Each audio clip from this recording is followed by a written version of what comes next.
Hi friends, എല്ലാവർക്കും പുതിയൊരു വീഡിയോയിലേക്ക് വീണ്ടും സ്വാഗതം. ഇന്നത്തെ നമ്മുടെ വീഡിയോ എന്ന് പറയുന്നത് ഈ കാണുന്ന ഒരു ടൊയോട്ടയുടെ കൊറോള ക്രോസ് ആണ്. ഈ ഒരു വാഹനം വർക്ക്ഷോപ്പിൽ വന്നിട്ടുള്ളത് 2 വാണിംഗ് ആയിട്ടാണ്. ഇപ്പോൾ നിങ്ങൾക്ക് ഇവിടെ നോക്കിക്കഴിഞ്ഞാൽ ഇവിടെ സെൻട്രലായിട്ടൊരു വാണിംഗ് കാണാം, അതേമാതിരി തന്നെ സൈഡിലൊരു സിമ്പിളും കാണാം. അതുണ്ടല്ലോ. അപ്പോൾ നമ്മൾ ഈ വാഹനം സ്കാൻ ചെയ്ത് നോക്കി. അപ്പോൾ സ്കാൻ ചെയ്ത് നോക്കുന്ന സമയത്ത് കുറേ ഫോൾട്ടും കാര്യങ്ങളൊക്കെ ഉണ്ട്. അപ്പോൾ ആ ഫോൾട്ടുകളൊന്നും നമുക്ക് ആക്ച്വലി എന്ന് പറയുന്നത് പെർമനൻ്റ് അല്ല. ഇതിൻ്റെ അകത്ത് പെർമനൻ്റ് ഉള്ള ഒരു ഫോൾട്ട് ഉണ്ട്. അതേമാതിരി തന്നെ ആ ഫോൾട്ട് ഞാൻ നിങ്ങളെ കാണിച്ചു തരാം. എന്താണ് ഈ വാഹനത്തിൽ വന്നിരിക്കുന്ന പ്രശ്നവും അതേമാതിരി തന്നെ ഈ വാഹനത്തിൽ ഈ വാണിംഗ് പോകാൻ നമ്മൾ എന്തെങ്കിലും റിപ്ലേസ് ചെയ്തിട്ടുണ്ടോ, ഇനി അല്ല എന്താണ് ചെയ്തിരിക്കുന്ന പ്രൊസീജിയർ എന്നുള്ളതൊക്കെ എൻ്റെ ഈ വീഡിയോയിൽ നിങ്ങൾക്ക് കാണാൻ സാധിക്കുന്നതാണ്.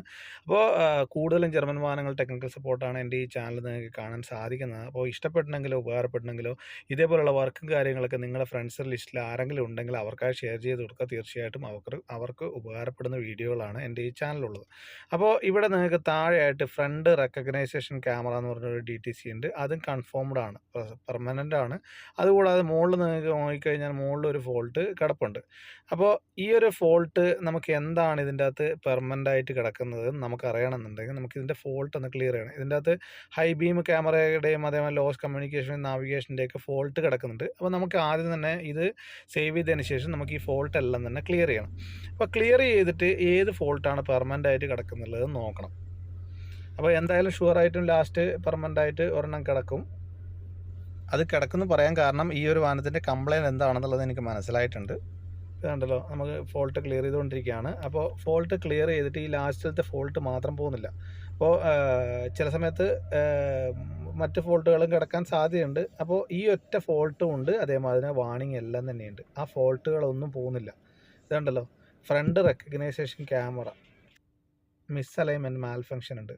അപ്പോൾ ഈ ഒരു ക്യാമറ കിടക്കുന്നുണ്ടല്ലോ ഇവിടെയാണ്, ഫ്രണ്ട് വിൻസ്ക്രീനിലാണുള്ളത്. അപ്പോൾ ഇത് ഓൾറെഡി ഇളകി കിടക്കുന്നതുകൊണ്ടാണ് ഈ ഒരു പ്രശ്നം വന്നിരിക്കുന്നത്. അപ്പോൾ ഇത് മിസ്അലൈൻമെൻ്റ് ആയിട്ട് ഇതിങ്ങനെ താഴോട്ടേക്ക് തൂങ്ങിക്കിടക്കുകയായിരുന്നു. അപ്പോൾ ഈ ഒരു പ്രശ്നം കൊണ്ടാണ് ഈ ഒരു വാഹനത്തിൽ ഈ വാണിങ്ങുകളെല്ലാം തന്നെ വന്നിരിക്കുന്നത്. അപ്പോൾ നമുക്ക് ഇതിന് മുമ്പ് ആരോ വിൻസ്ക്രീനോ വേറെ എന്തെങ്കിലും റീപ്ലേസോ കാര്യങ്ങളോ എന്തോ ചെയ്തിട്ടുണ്ട്.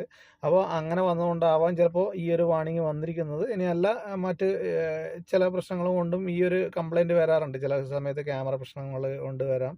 അപ്പോൾ ഈ ഒരു വാഹനത്തിൽ ഇത് ലൂസായിരുന്നു. അപ്പോൾ ഈ ലൂസായ സമയത്ത് ഈ ക്യാമറ കറക്റ്റ് കാലിബ്രേഷൻ ആകത്തില്ല.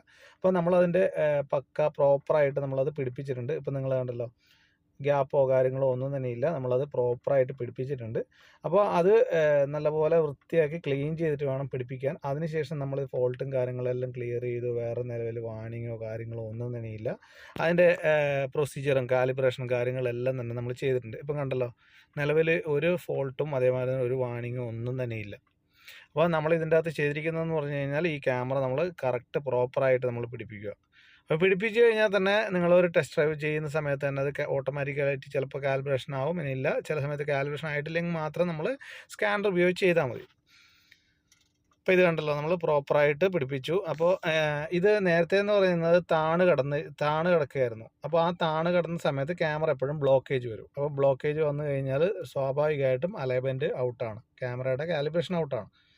അപ്പോൾ നമ്മൾ പ്രോപ്പറായിട്ട് എല്ലാം പിടിപ്പിച്ചു. നമ്മളതിൻ്റെ വർക്കും കാര്യങ്ങളെല്ലാം കഴിഞ്ഞിട്ടുണ്ട്. അപ്പോൾ ഇനി ഞാനൊരു ജസ്റ്റ് ഒരു ടെസ്റ്റ് ഡ്രൈവും കൂടി ചെയ്യുന്നുണ്ട്. ബാക്കി കാര്യങ്ങളെല്ലാം തന്നെ വർക്ക് ചെയ്യുന്നുണ്ടോ, ഇനി അല്ല ഇതേ കംപ്ലയിൻറ്റ് വീണ്ടും വരുന്നുണ്ടോ എന്നുള്ളതൊക്കെ അറിയാൻ വേണ്ടി നമ്മൾ റോഡ് ടെസ്റ്റും കാര്യങ്ങളെല്ലാം ചെയ്യണം. അപ്പോൾ നിലവിൽ നമ്മൾ റോഡ് ടെസ്റ്റും കഴിഞ്ഞു, വേറെ പ്രശ്നമോ കാര്യങ്ങളോ ഒന്നും തന്നെയില്ല. അപ്പോൾ ഈ വീഡിയോ നിങ്ങൾക്ക് ഇഷ്ടപ്പെടണമെങ്കിലോ അതേമാതിരി തന്നെ കൂടുതൽ ടെക്നിക്കൽപരമായിട്ടുള്ള കാര്യങ്ങളൊക്കെ അറിയാനും അതേമാതിരി തന്നെ താല്പര്യമുള്ളവരാണ് നിങ്ങളെങ്കിൽ ചാനൽ സബ്സ്ക്രൈബ് ചെയ്യുക, എന്ന് സപ്പോർട്ട് ചെയ്യുക. Thanks for watching.